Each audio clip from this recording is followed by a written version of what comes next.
నమస్కారం.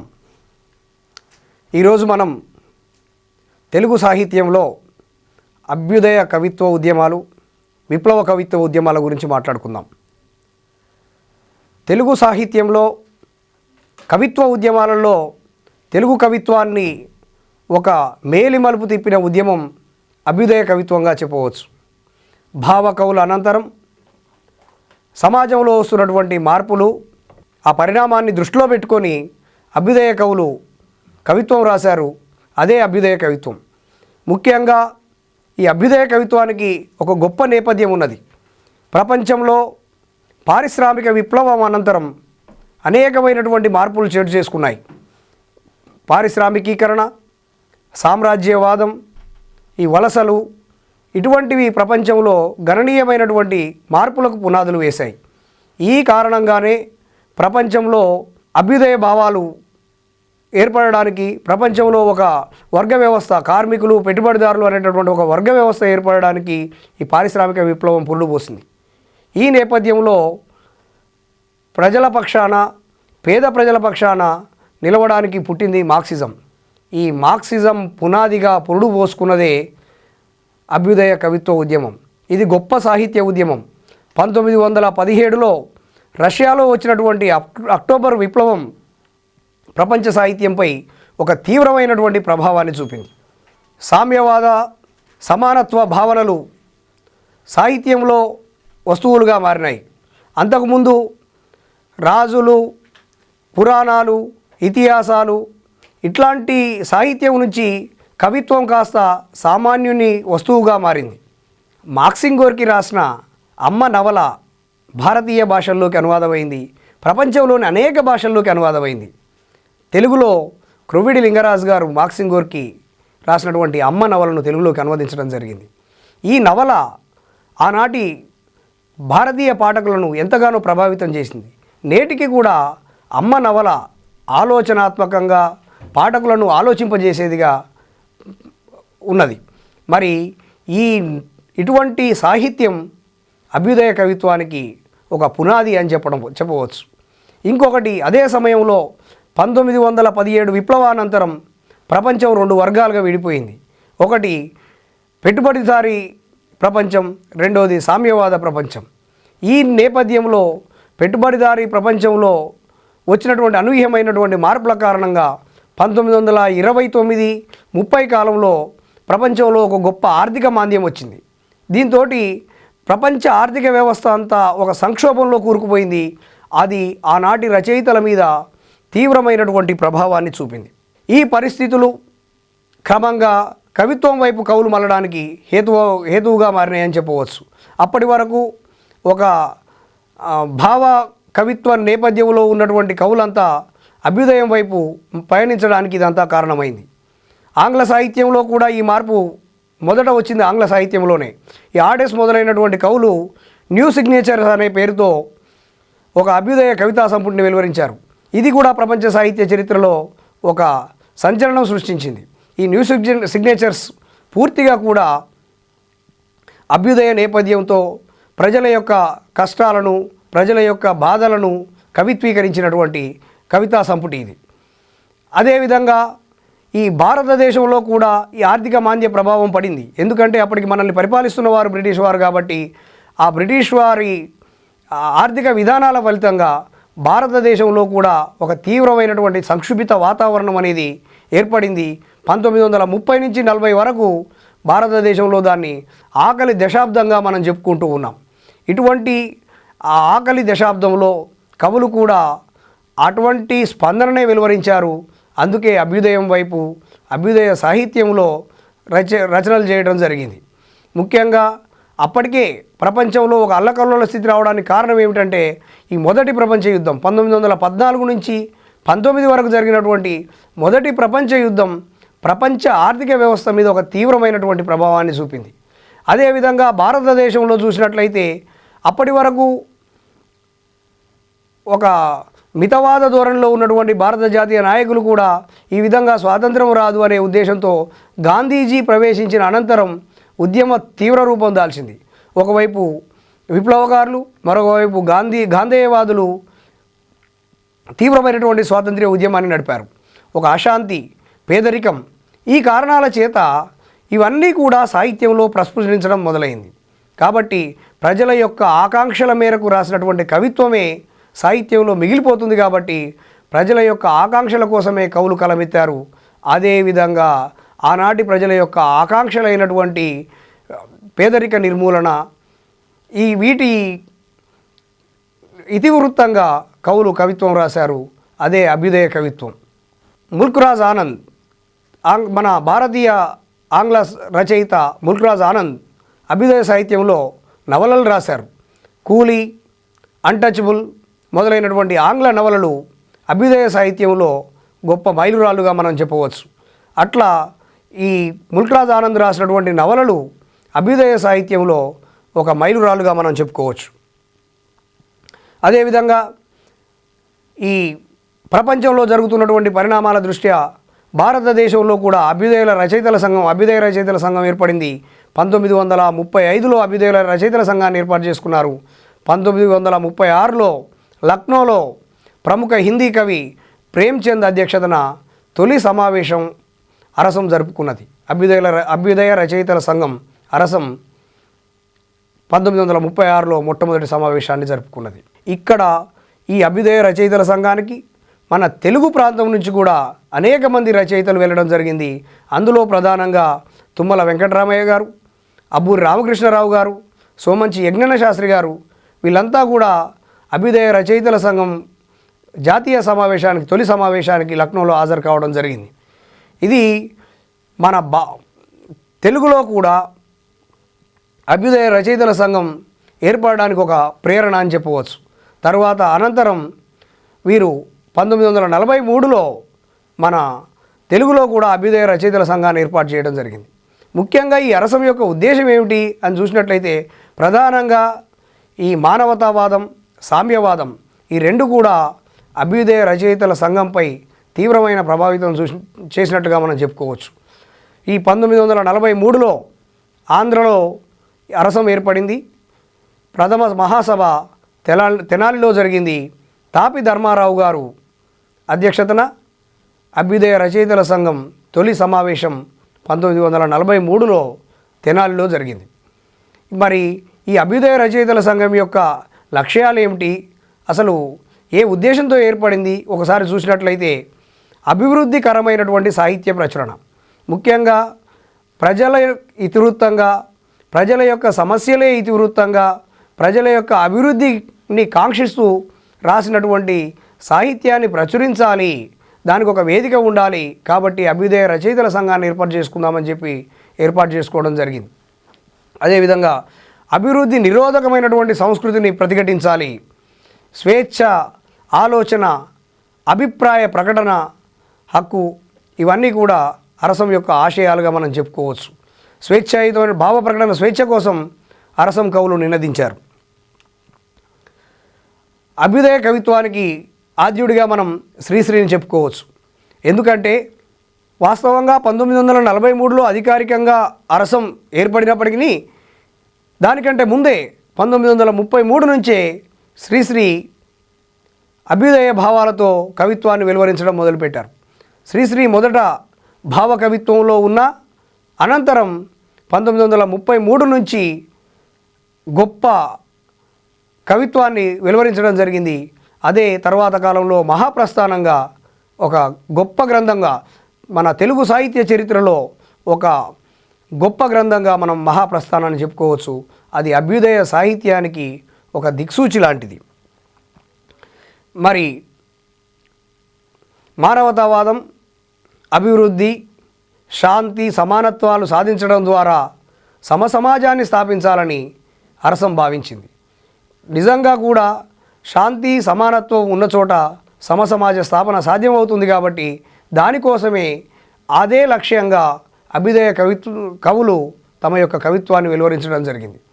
మరి ఎవరి అభ్యుదయ కవులు, ఎవరెవరు ఈ అభ్యుదయవాద కవిత్వాన్ని రాశారు చూసినట్లయితే మొట్టమొదటగా అభ్యుదయ కవిత్వానికి ఆద్యుడిగా మనం ఇంతకుముందే చెప్పుకున్నట్లు శ్రీశ్రీ గారు. వీరి మహాప్రస్థానమే వారిని మహాకవిగా నిలబెట్టింది. 1933 నుంచి భావ కవిత్వం నుండి అభ్యుదయ కవిత్వంలోకి శ్రీశ్రీ తన యొక్క ప్రస్థానాన్ని కొనసాగించారు. శ్రీశ్రీ గారు శ్రీశ్రీ గారు తన 18వ ఏటనే ప్రభవ అనేటటువంటి ఒక పద్య సంపుటిని వెలువరించారు. కానీ మొదట పద్య సాహిత్యంలో ఉన్నప్పటికీ తదనంతరం ఈ ఛందస్సు సంఖ్యలను ఛేదించుకుంటూ వారు అభ్యుదయ కవిత్వం వైపు మరలడం జరిగింది.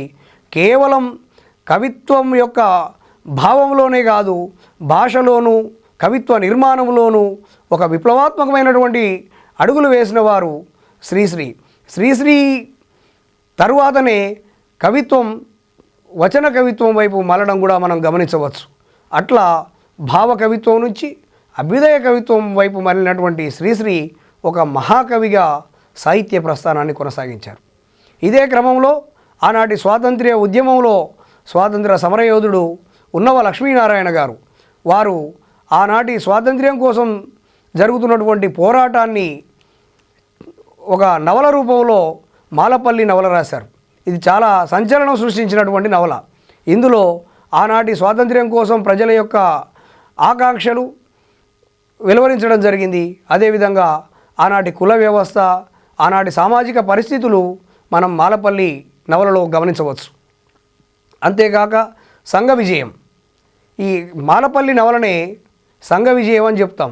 దానికి అందులో కథానాయకుని పేరు సంగడు కావడం ఒకటి, సంఘం విజయం సాధించడం ఒకటి.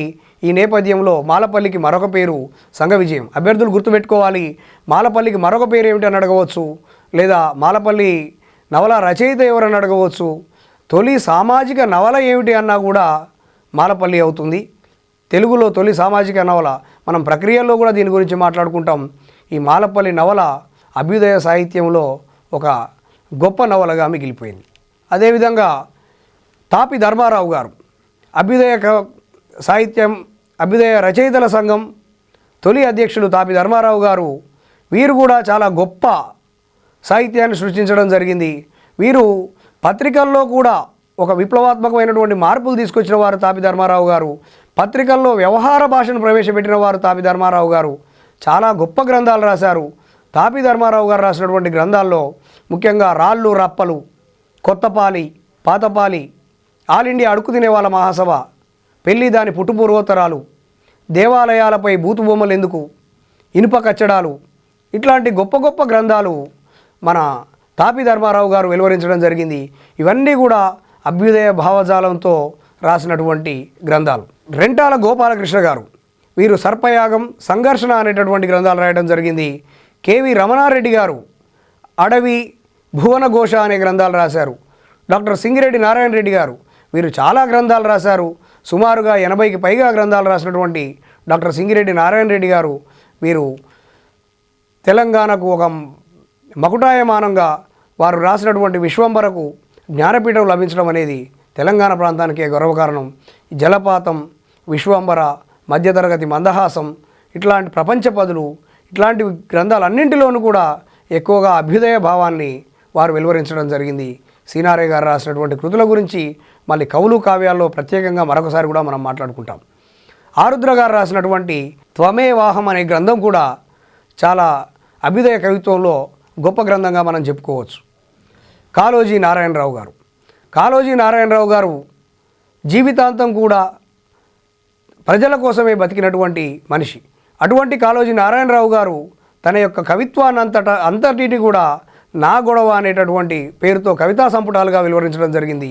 కాళోజీ నారాయణరావు గారు రాసినటువంటి నా గొడవ పూర్తిగా అభ్యుదయ పదంలో నడిచినటువంటి రచనలు. ఈ కాళోజీ గారి నా గొడవ, సురవరం ప్రతాపరెడ్డి గారు రాసినటువంటి వెట్టి చాకిరి దండకం. సురవరం ప్రతాపరెడ్డి గారు కూడా తెలంగాణ సాహిత్యంలో తొలితరం రచయిత, చాలా గొప్ప గ్రంథాలు వెలువరించారు. అయితే అందులో చారిత్రకమైనవి ఉన్నాయి, ఇతరత్ర పద్య సాహిత్యం ఉంది. దాంతోపాటుగా అభ్యుదయ సాహిత్యాన్ని కూడా సురవరం వారు రాశారు.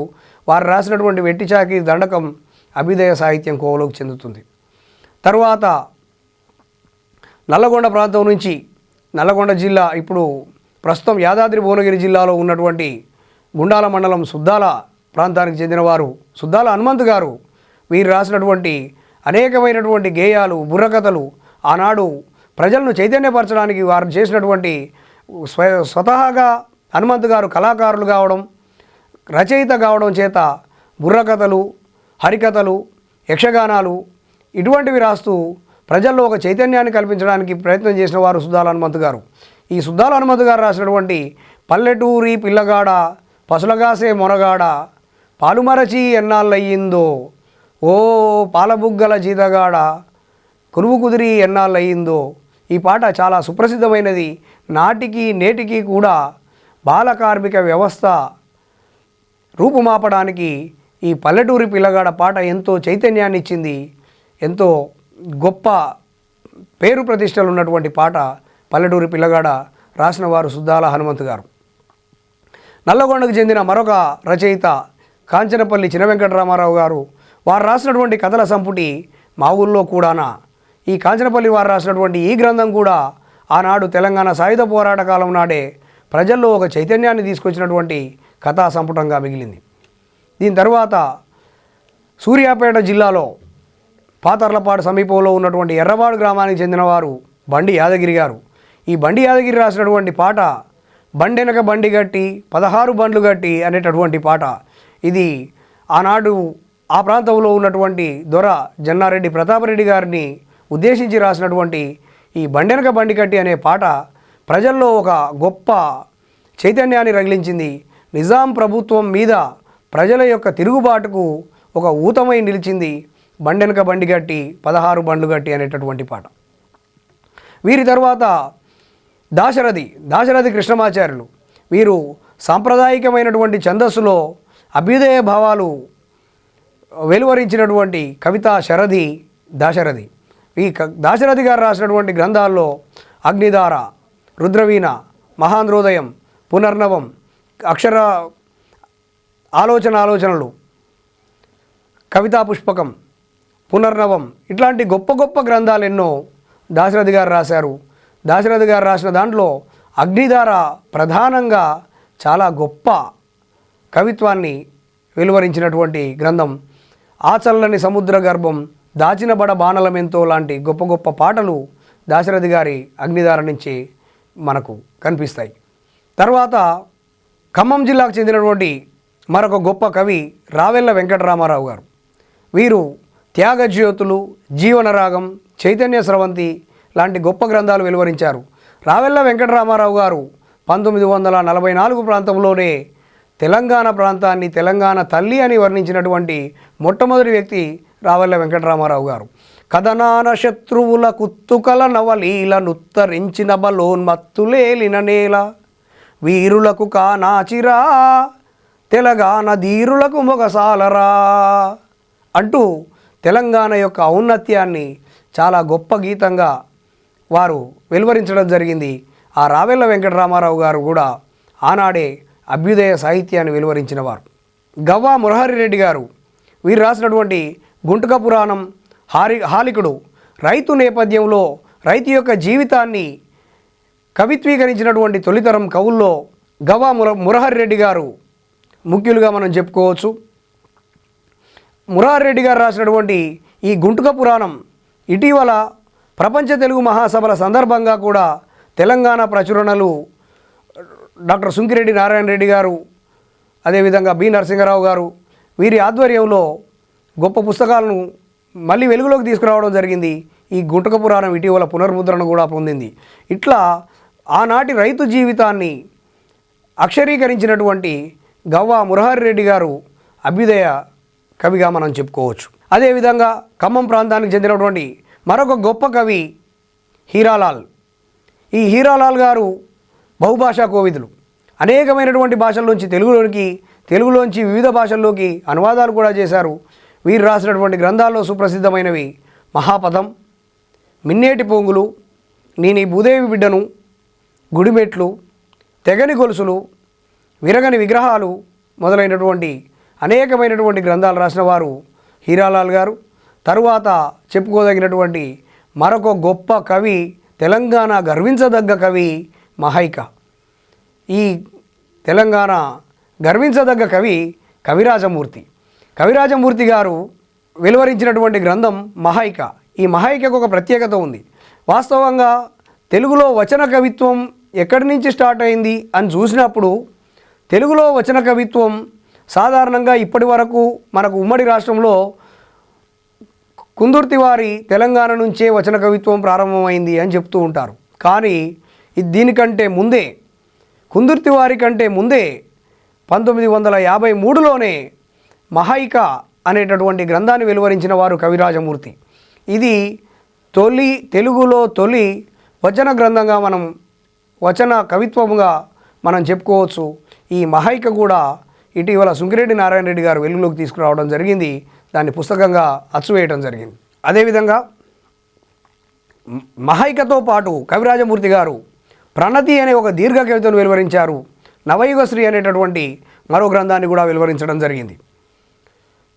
వీరి తరువాత భాగ నారాయణమూర్తి, వీరు జయగంట, రుద్రరేఖలు, పద్మం కథలు మొదలైనటువంటి గ్రంథాలను వెలువరించడం జరిగింది.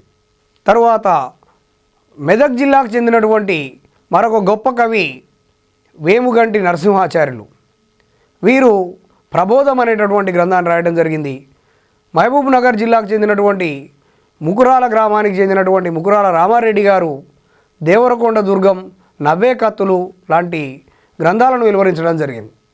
తరువాత అవంస సోమసుందర్ గారు, వీరు రాసినటువంటి వజ్రాయుధం, తెలంగాణ సాయుధ పోరాట నేపథ్యంలో అవంస సోమసుందర్ రాసినటువంటి వజ్రాయుధం ఒక సంచలనం సృష్టించినటువంటి గ్రంథం.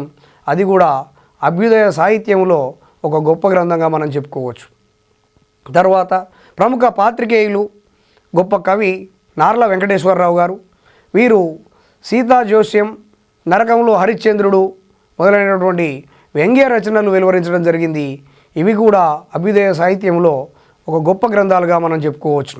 తిరునగరి, నల్లగొండ జిల్లా ఆలేరు ప్రాంతానికి చెందినటువంటి తిరునగరి రాసినటువంటి సంగం నవల, నల్లగొండ జిల్లా వలిగొండ ప్రాంతానికి చెందినటువంటి బిఎన్ శాస్త్రి రాసినటువంటి విప్లవ జ్వాల నవల, నల్గొండ జిల్లా హాలియా ప్రాంతానికి చెందినటువంటి కందిమల్ల ప్రతాప్ రెడ్డి రాసినటువంటి బందూక్ నవల, ముదిగంటి సుజాతారెడ్డి గారు రాసినటువంటి మలుపు తిరిగిన కథాచక్రాలు, ఇవన్నీ కూడా అభ్యుదయ సాహిత్యంలో ఒక గొప్ప రచనలుగా చెప్పుకోవచ్చు. ఎందుకంటే రేపు మనకు ప్రశ్న ఇచ్చేటప్పుడు తప్పకుండా అభ్యుదయ సాహిత్యంలో ముఖ్యమైనటువంటి గ్రంథాలు, రచయితల మీద ప్రశ్నలు అడిగే అవకాశం ఉంటుంది. కాబట్టి వీటినన్నిటినీ, ఇవన్నీ ముఖ్యమైన గ్రంథాలు కాబట్టి వీటన్నిటిని కూడా అభ్యర్థులు గుర్తుంచుకోవాల్సిన అవసరం ఎంతైనా ఉంది. ఇక గ్రంథాలతో పాటు అభ్యుదయ సాహిత్యంలో ఇంకోటి గుర్తుపెట్టుకోవాల్సింది ఏమిటంటే, ఈ అభ్యుదయ సాహిత్య నేపథ్యంలో, అభ్యుదయ కవిత్వ నేపథ్యంలో, అభ్యుదయ రచనల నేపథ్యంలో వచ్చినటువంటి గొప్ప కొటేషన్స్, గొప్ప కవితా పంక్తులు, వీటిని కూడా మనం గుర్తుపెట్టుకోవాల్సిన అవసరం ఎంతైనా ఉంది. ముఖ్యంగా అభ్యుదయ కవిత్వం అనగానే మనకు గుర్తొచ్చేవారు శ్రీరంగం శ్రీనివాసరావు గారు. ఈ శ్రీశ్రీ చెప్పినటువంటి కొన్ని ముఖ్యమైన కొటేషన్స్ను చూద్దాం. వ్యక్తికి బహువచనం శక్తి, కష్టజీవికి ఇరువైపులా ఉండేవాడే కవి. గుర్తుపెట్టుకోవాలండి, కష్టజీవికి ఇరువైపులా ఉండేవాడే కవి. ఇక్కడ కష్టజీవి అనే పదాన్ని చూసినట్లయితే మొదటి వైపు కా ఉంటుంది, చివరికి వి ఉంటుంది. కా వి, కష్టజీవికి ఇరువైపులా ఉండేవాడే కవి అని చెప్పి ఒక శబ్ద చమత్కారంతో చెప్పినవారు శ్రీశ్రీ. అదేవిధంగా తాజ్మహల్ నిర్మాణానికి రాళ్ళెత్తిన కూలీలెవ్వరు, ప్రభువెక్కిన పల్లకి కాదోయి అది మోసిన బోయిలెవ్వరు అంటూ నిజంగా రాజులది కాదు గొప్పదనం, దానికోసం శ్రమించిన శ్రామికులే గొప్పవారని చెప్పి ఒక కార్మిక వర్గం పక్షాన కవిత్వం రాసిన వారు శ్రీశ్రీ. కాదేది కవితకు అనర్హం అన్నారు ఆయన. కుక్కపిల్ల, అగ్గిపుల్ల, సబ్బుబిల్ల, కాదేది కవితకు అనర్హం అంటూ కవిత్వం రాయడానికి, కవితా వస్తువు కావడానికి ఒకప్పుడు మాత్రం ఏదో రాజుల ఆ రాజు ప్రేమ పురాణం, ఈ ముట్టడికైన ఖర్చులు, అదంతా ఒకప్పుడు కవిత్వంగా ఉండేది.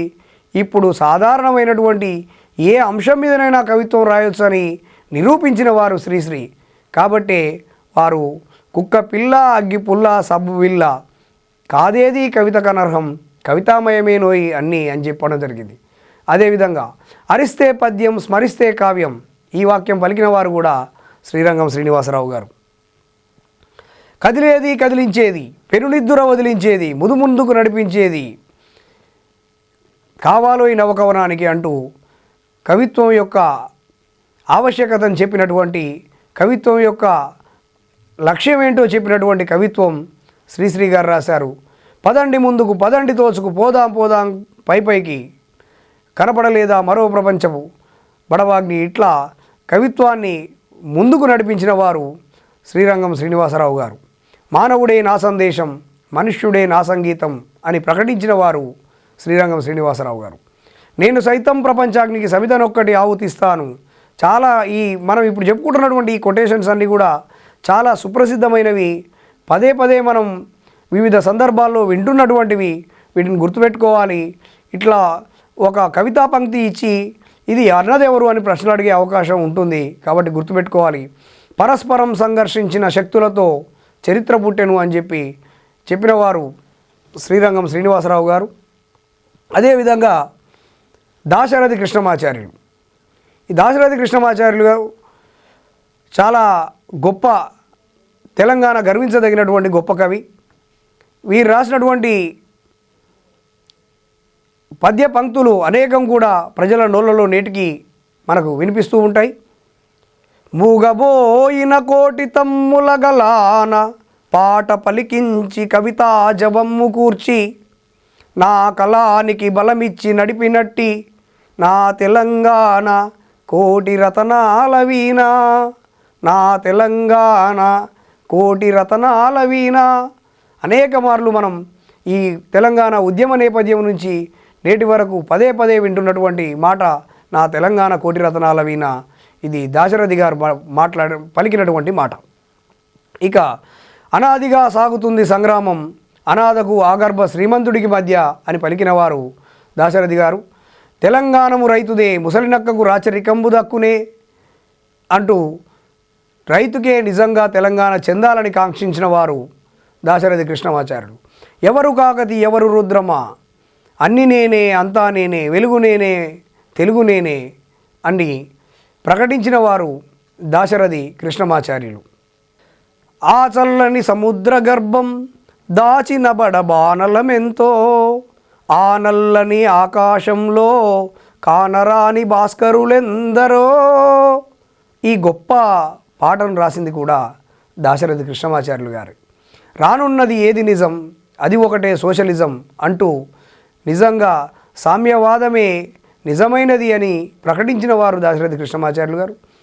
రక్తం నదులై పారకపోతే రాధా రెవల్యూషన్, శాంతి ఒక్కటే మానవజాతికి సొల్యూషన్ అని నిజంగా కూడా విప్లవం రావాలంటే రక్తపాతం జరగవలసిన పని లేదు, అహింసాయుతంగా కూడా మనం విప్లవాన్ని సాధించవచ్చు. శాంతి మాత్రమే మానవజాతికి ఒక పరిష్కారం అని చెప్పిన వారు దాశరథి గారు. నా పేరు ప్రజాకోటి, నా ఊరు ప్రజావాటి అని ప్రకటించుకున్నవారు దాశరథి కృష్ణమాచార్యులు గారు. ఆరుద్ర గారు. కవిత కోసం నేను పుట్టాను, క్రాంతి కోసం కలం పట్టాను. ఈ మాట అన్నది ఆరుద్ర గారు. స్వాతంత్ర్యం మేడిపండు, దారిద్ర్యం రాచపుండు, నీవెక్కదలసిన రైలు జీవితకాలం లేటు, జీవితం రేడియో సెట్కు భర్త ఏరియల్, భార్య ఎర్త్ అని ఇటువంటి ముఖ్యమైనటువంటి ప్రధానంగా ఎక్కువసార్లు మనం వింటున్నటువంటి ఈ కవితా పంక్తులన్నీ కూడా ఆరుద్ర గారివి. ఆవంస సోమసుందర్ రాసినటువంటి వజ్రాయుధం గ్రంథంలో అనేకమైనటువంటి కోటబుల్ వాక్యాలు మనకు కనిపిస్తాయి. ఒక వీరుడు మరణిస్తే వేల కొలది ప్రభవింతురు, అరచేతిని అడ్డుపెట్టి సూర్యకాంతిని ఆపలేరు, తెలంగాణ వీరులకు మొగసాల. ఇట్లాంటి అనేకమైనటువంటి కవితా పంక్తులు మనకు ఆవంస సోమసుందర్ గారి వజ్రాయుధంలో కనిపిస్తాయి. కాళోజీ నారాయణరావు గారి కవిత్వం అంతా కోటబుల్ లైన్సే మనకు కనిపిస్తాయి. అన్యాయాన్ని ఎదిరిస్తే నా గొడవకు సంతృప్తి, అన్యాయం అంతరిస్తే నా గొడవకు ముక్తి ప్రాప్తి అని ఎప్పుడైనా అన్యాయాన్ని ఎదిరించేవాడినే నేను ఆరాధిస్తాను అని చెప్పి అన్యాయాన్ని ఎదిరించేవాడే నాకు ఆరాధ్యుడు అని ప్రకటించిన వాడు కాళోజీ నారాయణరావు గారు. హింస తప్పు, రాజ్యహింస మరీ తప్పు అన్నారు ఆయన. నిజంగా ఆయన హింసను ఎప్పుడూ ప్రోత్సహించలేదు, రాజ్య హింసను ఎప్పుడు కూడా నిరసించిన వారు కాళోజీ నారాయణరావు గారు. అన్య భాషలు నేర్చి ఆంధ్రము రాదంచు సకిలించు ఆంధ్రుడా చావవెందుకురా. ఇది నిజంగా తెలుగు భాష గురించి మాట్లాడేటప్పుడు ఏ కవి అయినా ఏ సాహితీవేత్త అయినా తప్పకుండా ఇది కోట్ చేస్తూ ఉంటారు.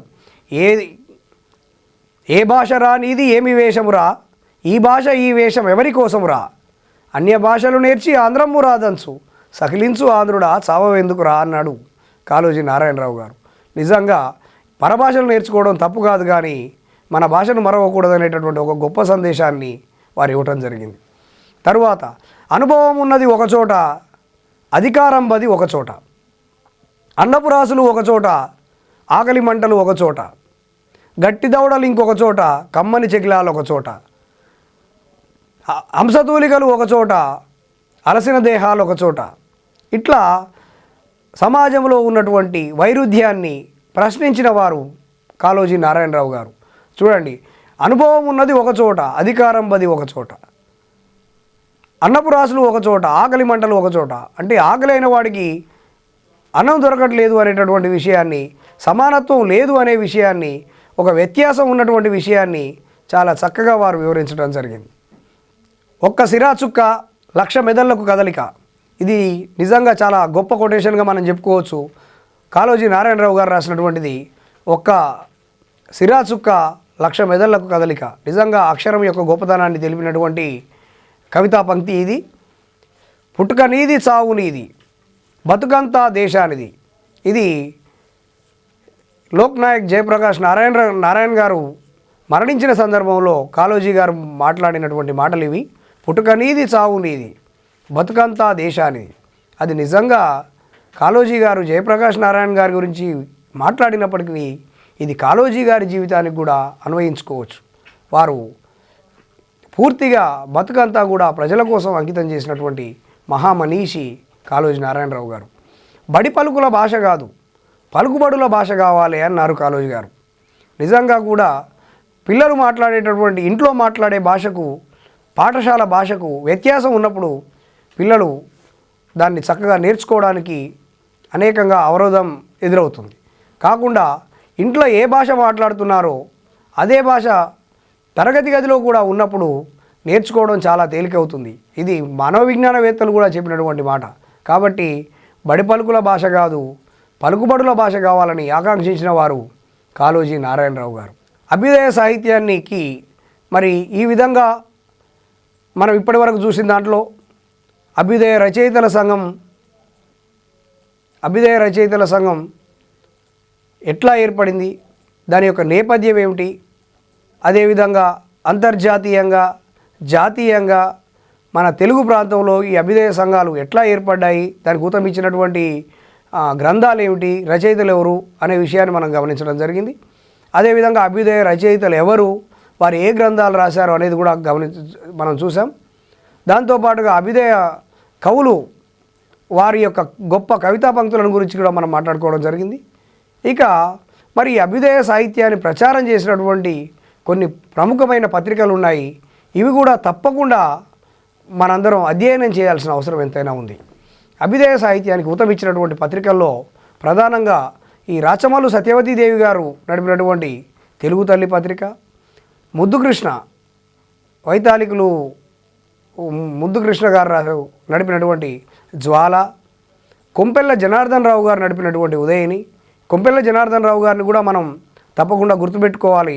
ఎందుకంటే అభ్యుదయ సాహిత్యంలో ఒక మైలురాయిగా చెప్పుకుంటున్నటువంటి మహాప్రస్థానం గ్రంథం కొంపెల్ల జనార్దన్ రావు గారికి శ్రీశ్రీ గారు అంకితం ఇవ్వడం జరిగింది. అటువంటి కొంపెల్ల జనార్దన్ రావు గారు నడిపినటువంటి ఉదయని పత్రిక అభ్యుదయ రచయితల సంఘానికి ఒక గొప్ప ఊతం ఇచ్చినటువంటి పత్రిక. తాపి ధర్మారావు గారు గొప్ప అభ్యుదయవాది, మానవతావాది, హేతువాది అయినటువంటి తాపి ధర్మారావు గారు కాగడా పేరుతో ఒక పత్రిక నడపడం జరిగింది. ఈ కాగడా పత్రిక అభ్యుదయ సాహిత్యానికి ఎంతో సహాయకారిగా ఉన్నది. పాటిబండ్ల మాధవరావు గారు నడిపినటువంటి వీణ, నవ్య సాహిత్య పరిషత్ వారు వేసినటువంటి ప్రతిభ, అదేవిధంగా నల్లగొండ నుంచి షబ్నవీస్ వెంకట నరసింహారావు గారు, బహుశా ఇది తెలంగాణలో తొలి తెలుగు వారపత్రికగా కూడా గుర్తింపు పొందే అవకాశం ఉందని ఇటీవల పరిశోధకులు చెబుతూ ఉన్నారు. షబ్నవీస్ వెంకట నరసింహారావు గారు 1922లో నీలగిరి పత్రికను స్థాపించడం జరిగింది. అది సుమారుగా ఒక 4 సంవత్సరాల పాటు ఆ పత్రిక నడవడం జరిగింది. ఇటీవలనే ఈ షబ్నవీస్ వారి గురించి స్వయాన వారి కోడలు ఇందిరా షబ్నవీస్ గారు షబ్నవీసు జీవితం సాహిత్యం అని ఒక గొప్ప గ్రంథాన్ని కూడా వెలువరించడం జరిగింది. షబ్నవీస్ గారి గురించి పరిశోధన చేస్తే అది ఇంకా గొప్ప. నీలగిరి పత్రికలో ఆనాటి అభ్యుదయ రచయితల సంఘం పుట్టక ముందే అభ్యుదయ భావాలను ప్రచారం చేసినటువంటి పత్రికగా నీలగిరిని మనం చూడవచ్చు. అదేవిధంగా ఒద్దిరాజు సోదరులు వీరు నడిపినటువంటి తెలుగు వారపత్రిక, ఆవంస సోమసుందర్ నడిపినటువంటి కళాకేలి పత్రిక, ఇవన్నీ కూడా అభ్యుదయ కవిత్వానికి అభ్యుదయ సాహిత్యానికి ఒక ఊతం ఇచ్చినటువంటి పత్రికలుగా మనం చెప్పుకోవచ్చు. ఇది అభ్యుదయ కవిత్వం. ఆ తరువాత కాలంలో ఈ అభ్యుదయ కవిత్వం నుంచి ఆనాడు ఉన్నటువంటి పరిస్థితుల్లో వచ్చినటువంటి మార్పుల కారణంగా కొంతమంది కవులు దిగంబర కవిత్వం మళ్ళడం జరిగింది. దిగంబర కవుల గురించి కూడా మనం తర్వాత సెషన్లో మాట్లాడుకుందాం. దానికంటే ప్రధానమైనటువంటి మరొక కవిత్వ ఉద్యమం విప్లవ కవిత్వ ఉద్యమం.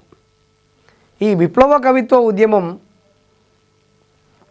వాస్తవంగా విప్లవ కవిత్వ ఉద్యమం పుట్టడానికి ప్రధాన కారణం ఏమిటంటే అభ్యుదయ కవిత్వం సమసమాజ స్థాపన కోసం లక్ష్యంగా ఏర్పడి కృషి చేసినప్పటికీ అది సమాజంలో అనుకున్నంత మార్పు తీసుకురాలేదు అనేటటువంటి ఒక భావన దిగంబర కవులకు దారితీస్తే ఈ దిగంబర కవుల యొక్క కవిత్వము సమాజంలో ఈ అంత వాంఛనీయం కాదు అనే ఉద్దేశంతో నిజమైనటువంటి సమానత్వం అనేది విప్లవం ద్వారానే వస్తుంది అనే ఉద్దేశంతో విప్లవ కవిత్వోద్యమం పుట్టడం జరిగింది.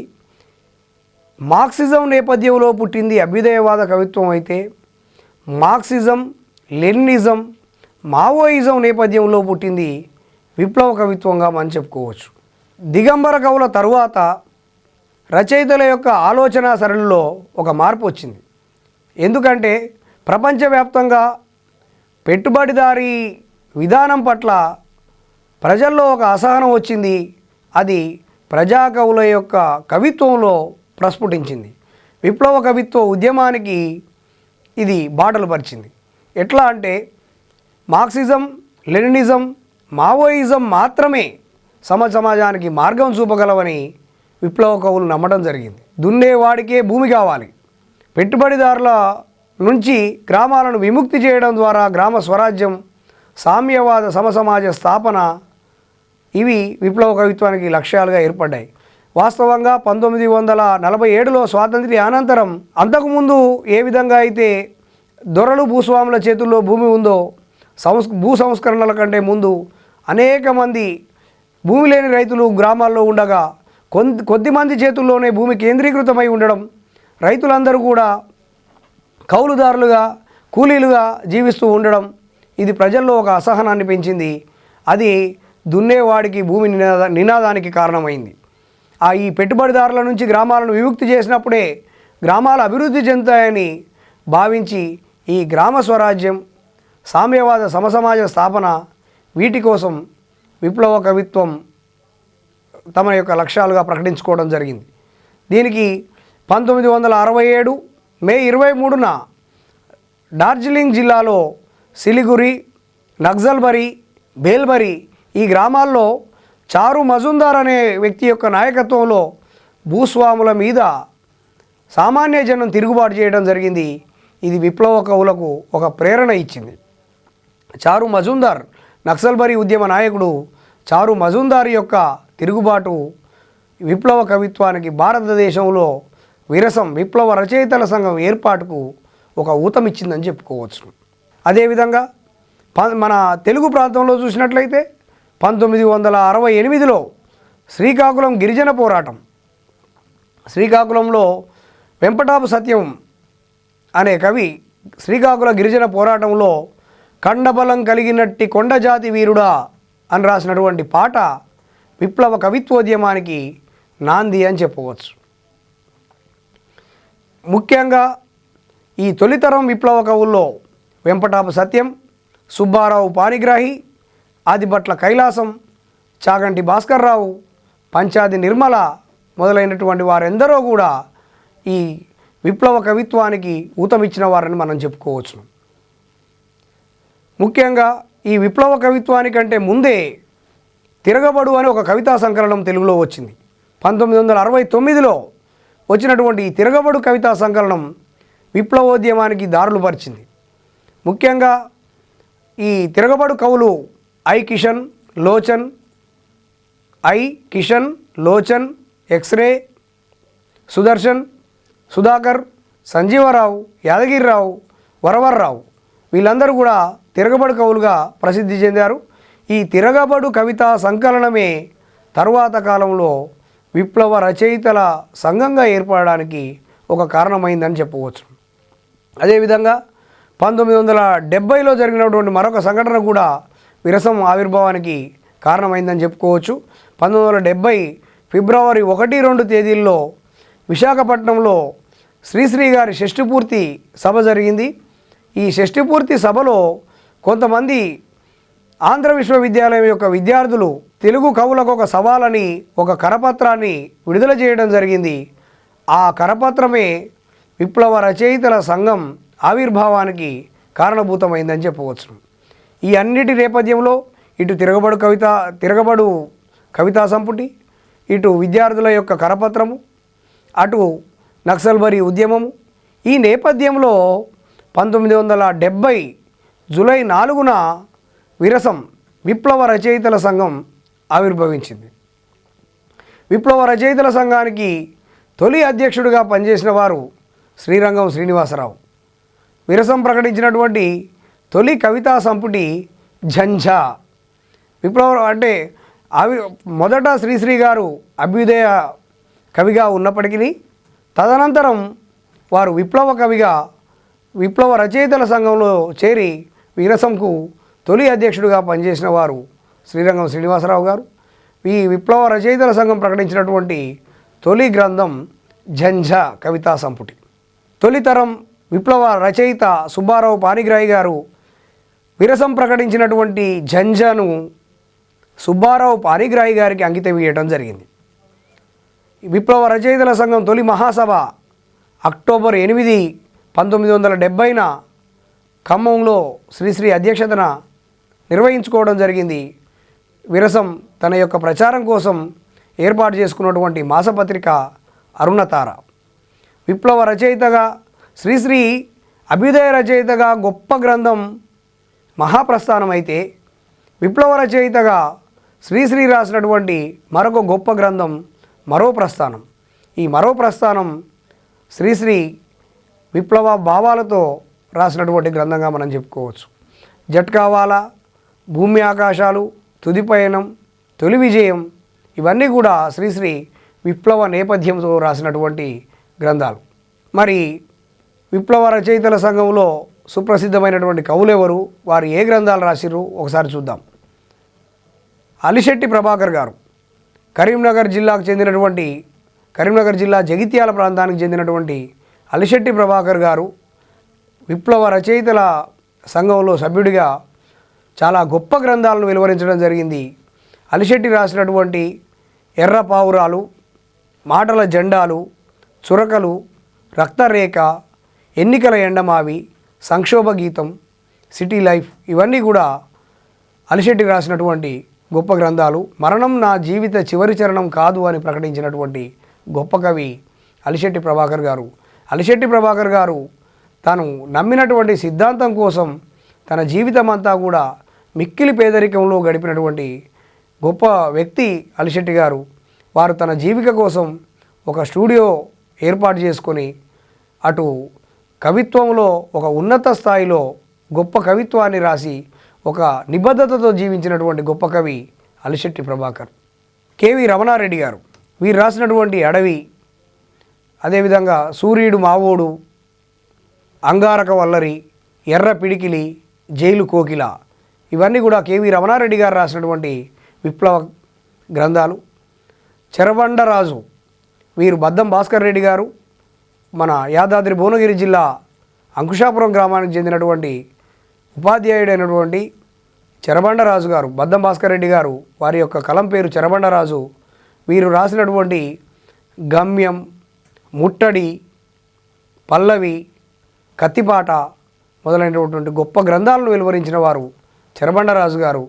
అదేవిధంగా విప్లవ రచయిత సంఘంలో నేటికి ఒక కీలక పాత్ర పోషిస్తున్నటువంటి వరవర్రావు గారు చలినెగళ్ళు, ఊరేగింపు, స్వేచ్ఛ, సముద్రం, భవిష్యత్ చిత్రపటం, ఉన్నదేదో ఉన్నట్టు, బాగ్దాద్ నెలవంక, మౌనం యుద్ధనేరం ఇట్లాంటి గొప్ప గ్రంథాలను ప్రకటించిన వారు వరవర్రావు గారు. ఈ బాగ్దాద్ నెలవంక ఇరాక్ అధ్యక్షుడు సద్దాం హుస్సేన్ మరణించిన సందర్భంగా ఆ సమయంలో వెలువరించినటువంటి గ్రంథం ఇది. ఇట్లా విప్లవ నేపథ్యంలో అనేకమైనటువంటి గ్రంథాలు రాసిన వారు వరవర్రావు గారు. జి కళ్యాణరావు గారు అంటరాని వసంతం, ఆఖరి మనిషి అంతరంగం ఇవి కళ్యాణరావు గారి గ్రంథాలు. ముఖ్యంగా విప్లవ సాహిత్యంలో కవిత్వం ఎంత వచ్చిందో అంతే ధీటుగా పాటలు విప్లవం వైపు ప్రజలను మళ్లించడానికి ఎంతో దోహదం చేసినటువంటి సాహిత్యం పాటలు. పాట ఎంతో ప్రభావాత్మకమైంది.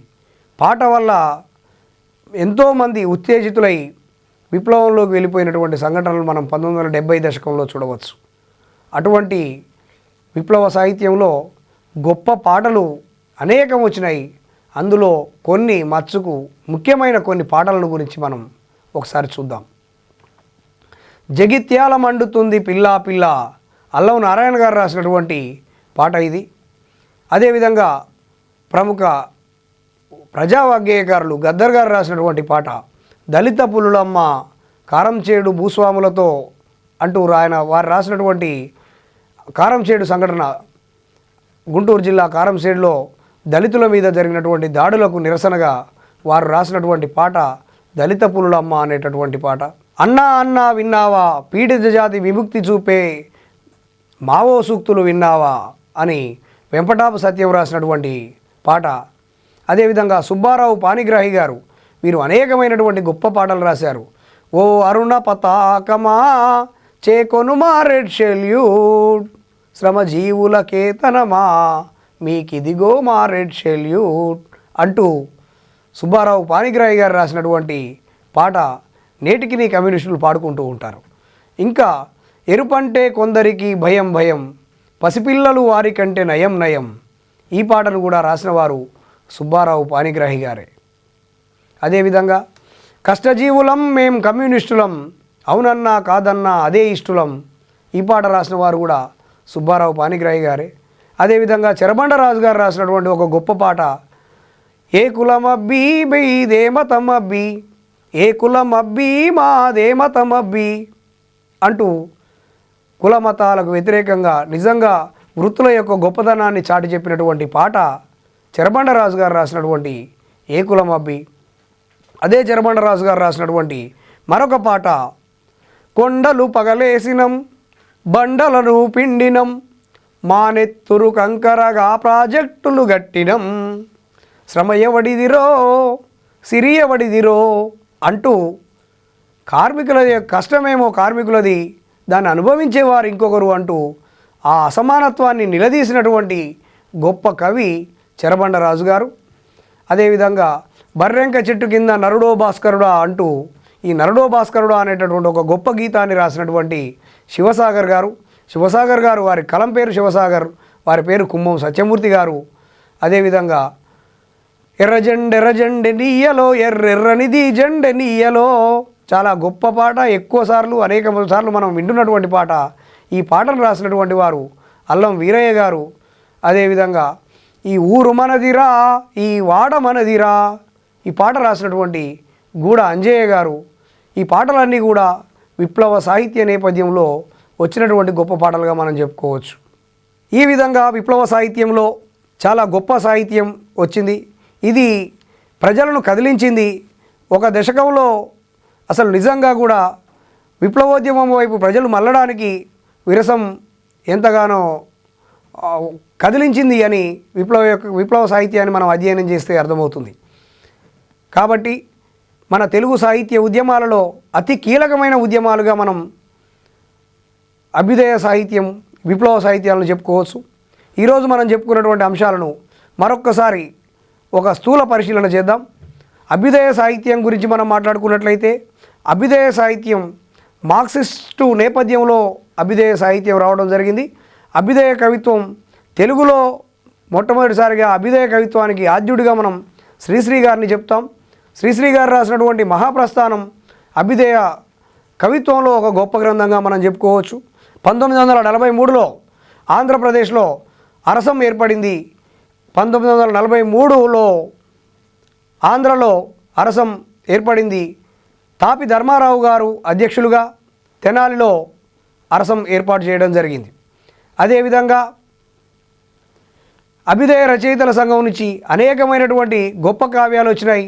అందులో ప్రధానంగా చెప్పుకోదగినవి ఆవర్స సోమసుందర్ రాసినటువంటి వజ్రాయుధం అయితేనేమి, దాశరథి కృష్ణమాచార్యులు రాసినటువంటి అగ్నిధార అయితేనేమి, అదేవిధంగా వాగ్గేయకారులు కూడా అనేక మంది అభ్యుదయ రచయితల సంఘంలో కృషి చేయడం జరిగింది.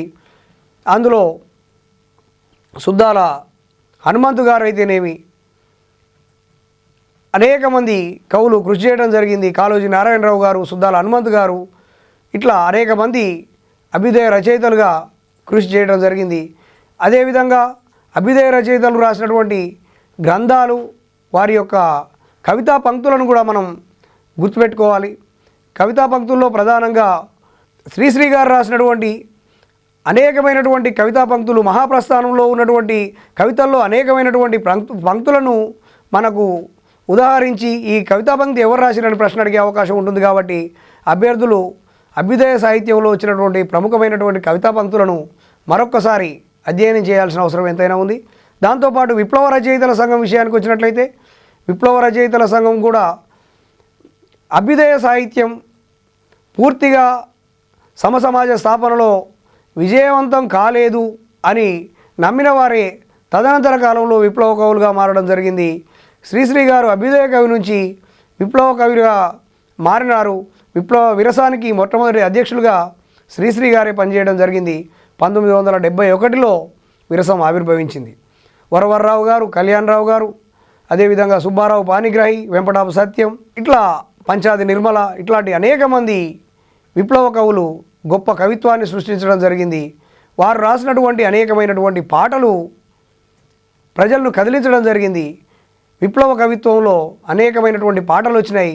ఆ పాటల్లో ప్రధానమైనటువంటి పాటలను అభ్యర్థులు తప్పకుండా గుర్తుంచుకోవాల్సిన అవసరం ఎంతైనా ఉంది. ఈ విధంగా విప్లవ కవిత్వాన్ని, అభ్యుదయ కవిత్వాన్ని సమగ్రంగా అధ్యయనం చేసినట్లయితే మనకు తప్పకుండా పోటీ పరీక్షల్లో విజయం చేకూరడానికి అవకాశం ఉంటుంది అని తెలియజేస్తూ మరొక ఎపిసోడ్లో మళ్ళీ కలుద్దాం. నమస్కారం.